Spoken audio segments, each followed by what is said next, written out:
Lots of waving at the back with handkerchiefs and you'll find they'll prick their ears. It looks better. Mike Byte in the Tim McKay Cheltenham Gold Cup. Good in the King George, he's got to step forward again. And the trip, would that be the biggest worry for you? No, I don't. I mean, I think his sort of antics still in the back of your mind from last year would be more of a concern than stamina. He galloped well up the hill last year, considering he actually came to a standstill halfway up the run and then decided to go again. He must stay, surely. But he has looked more straightforward this year, though, hasn't he? He's more mature.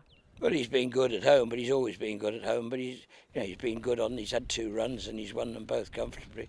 He's very good in the King George. There was no signs of any misbehaviour there, so hopefully we're all in good shape. To the 2 mile division, the Betway Queen Mother Champion Chase, and a race you've won it a few times as well. Altior's there. If you could have written how his comeback would have gone, it would have been as it was in the Game Spirit, wouldn't it? It was perfect because I was frightened. He's been unbeaten for a fair old while now. But I feared that was probably the day that, as I said, we were pretty vulnerable, I thought, considering the preparation we'd had. And, Politologue's been making hay in our absence.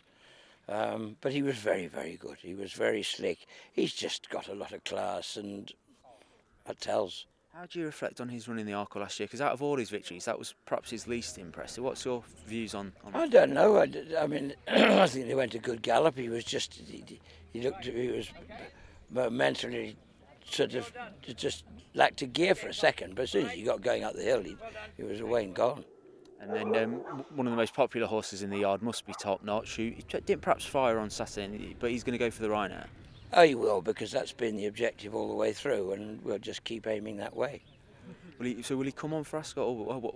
I don't know if he'll come on for it, but it was pretty soft. I don't know, his jumping just sort of lacked a bit of accuracy and sort of, he wasn't just as deadly as he can be. So, if I know Top Notch, he'll be back.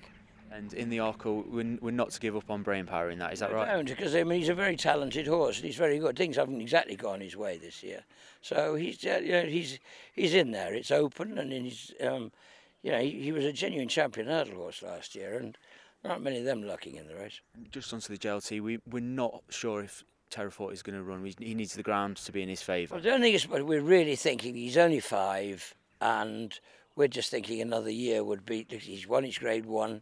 He's done everything right. He's had 2 runs in England. He's shown me absolutely zilch at home. You wouldn't give 6pence for him, but put him on a racecourse and he's a different person. I just think he's a bit of a baby still, and he doesn't really need it.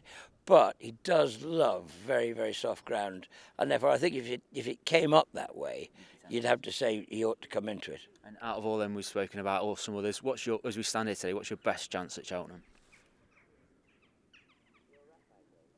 Rotherby, no. What's your best? Listen, we just got to. You come in, you hope for 1. You'd always say. I mean, every year I've said you'd settle for 1. I'd like a winner on the first day. I'd like Buvardere to win the Champions Hurdle. Then we can relax and we can try and look for some more.